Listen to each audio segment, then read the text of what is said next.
Terima kasih pemirsa, Anda kembali menyaksikan Juru Bicara. Masih bersama dengan Dirjen IKP Kemenkominfo Republik Indonesia, Bapak Usman Kansong. Pak Dirjen, Kementerian Kominfo ini juga memastikan bahwa dalam revisi Undang-Undang ITE ini, para penyelenggara sistem elektronik diwajibkan untuk menyediakan perlindungan terhadap anak-anak di ruang siber. Dalam lingkup ini, perlindungan anak-anak seperti apa, Pak Dirjen? Boleh dirinci lebih lanjut lagi? Ya, jadi memang ini adalah yang termasuk baru, bahkan bisa dibilang ini sebuah terobosan. Sebetulnya contohnya ada di negara-negara lain juga ya, di California, negara bagian California di Amerika Serikat misalnya punya sebuah act ya atau aturan yang melindungi anak-anak di ruang digital.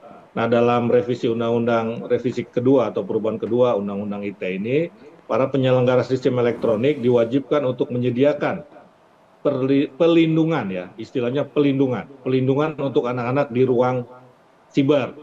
Pasal perlindungan anak ini secara online ada di pasal 16A. Ini pasal yang baru saya sampaikan tadi, yang bunyinya kira-kira PSE wajib memberikan pelindungan bagi anak yang menggunakan atau mengakses sistem elektronik. Nah, kemudian kewajiban PSE terhadap pelindungan anak sengaja dimaksudkan dalam RUU perubahan kedua untuk mengikuti pertumbuhan ya penggunaan internet dari kalangan anak-anak dan biasanya potensi kejahatan di ruang siber yang sebenarnya dapat diantisipasi sejak awal oleh PSE. Nah, jadi ini kan penggunaan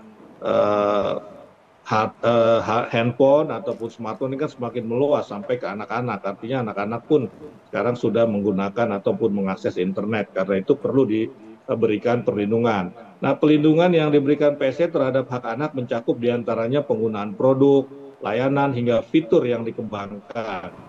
Para PSE harus dapat menjamin bahwa seluruh layanannya dapat mengakomodir hak anak-anak yang mencakup kesehatan mental hingga kapasitas diri anak. Nah, kira-kira itu terkait dengan pelindungan anak-anak. Baik, sehingga mengikuti perkembangan zaman, mengikuti perkembangan teknologi, maka penyelenggara sistem elektronik ini diharapkan juga bisa mengikuti regulasi yang terbaru yang akan segera diterbitkan, begitu ya Pak Dirjen. Ya. Pak Dirjen, kemudian juga memang rancangan Undang-Undang ITE ini menjadi titik awal, begitu Pak, untuk mengenalkan terkait dengan identitas digital. Sebenarnya tujuan dikenalkan adanya identitas digital yang dimaksudkan ini seperti apa sih Pak Dirjen? Ya, jadi memang ada pasal yang mengatur tentang identitas digital. Nah, topik mengenai identitas digital ini termasuk baru juga sama seperti pasal pelindungan anak yang ditambahkan dan tertuang di pasal 13A dalam RUU perubahan kedua Undang-Undang ITE. Nah, perubahan kedua Undang-Undang ITE ini menjadi titik awal mengenalkan identitas digital. Tujuannya adalah ada regulasi untuk identitas digital dan diharapkan dapat mendorong masyarakat Indonesia bisa lebih menjaga keamanan datanya untuk melakukan aktivitas di ruang digital. Jadi ini sebenarnya sejalan ya dengan Undang-Undang PDP. Nah, untuk layanan di ruang digital, Digital ID dapat berbentuk nomor ataupun algoritma yang sudah diatur. Dengan demikian hanya pemilik data dan pengelola data yang bersangkutan yang dapat melihat sejelas-jelasnya identitas diri pemilik data, sedangkan pihak lain tidak dapat mengetahuinya. Ya, jadi kalau sekarang ini kan kadang-kadang identitas digital kita masih nama lengkap kita.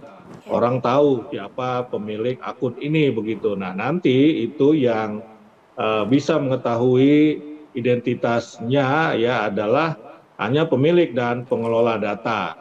Nah, berkaca pada praktek masyarakat saat ini ya masih banyak mengandalkan data pribadi yang bersifat sensitif ya untuk merasakan layanan di ruang digital. Jadi masih ada PSE yang memerlukan identitas yang lengkap begitu, yang padahal itu mestinya dilindungi. Nah, pemerintah menilai dibutuhkan solusi seperti Digital ID agar dapat lebih menjaga keamanan dan privasi data masyarakat. Nah, kira-kira seperti itu.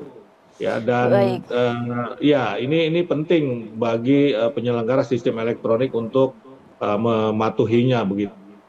Baik, memang Supaya keamanan data masyarakat ya bisa lebih terjaga begitu. Baik, sehingga memang diharapkan digital ID ini dapat lebih menjaga keamanan dan juga privasi data masyarakat begitu Pak Dirjen. Pak Dirjen terakhir Ya.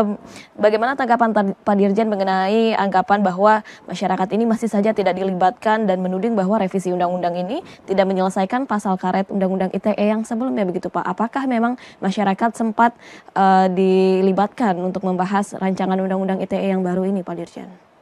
Oh iya, pasti sudah dilibatkan ya masyarakat, sudah dilibatkan seluruh pemangku kepentingan dan ini adalah kewajiban berdasarkan keputusan Mahkamah Konstitusi yang kita sebut meaningful participation. Jadi masyarakat ini di pihak-pihak terdampak ya terutama ya ini sudah diminta masukannya, sudah didengar masukannya, kemudian dipertimbangkan masukannya dan kemudian juga mendapatkan penjelasan. Ya, jadi sudah dilakukan ini tentu saja. Ya. Kemudian yang kedua tentang pasal karet, ya pasal karet itu tadi yang saya sebutkan ya, misalnya pasal penghinaan, pencemaran nama baik, begitu. Itu pasal karet.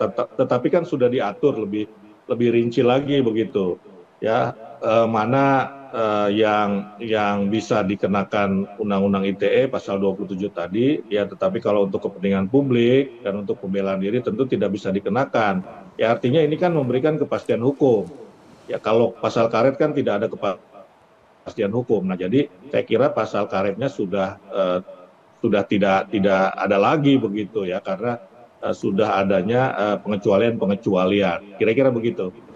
Baik, memang rancangan Undang-Undang ITE ini diharapkan dapat juga diselaraskan dengan Undang-Undang KUHP begitu ya Pak Dirjen untuk menciptakan Ya, betul, adanya betul. kesinambungan yang ada. Baik, Betul. terima kasih banyak Pak Dirjen telah bergabung bersama kami dalam Juru Bicara pada malam hari ini Pak. Salam sehat selalu Pak Dirjen, terima kasih banyak. Terima kasih, selamat malam Bilkis. Selamat malam. Dan pemirsa, itulah perbincangan kami bersama dengan Dirjen IKP Kemenkominfo Republik Indonesia Bapak Usman Kansong. Saya Bilkis Sabila pamit dari hadapan Anda. Terima kasih, selamat malam dan sampai jumpa.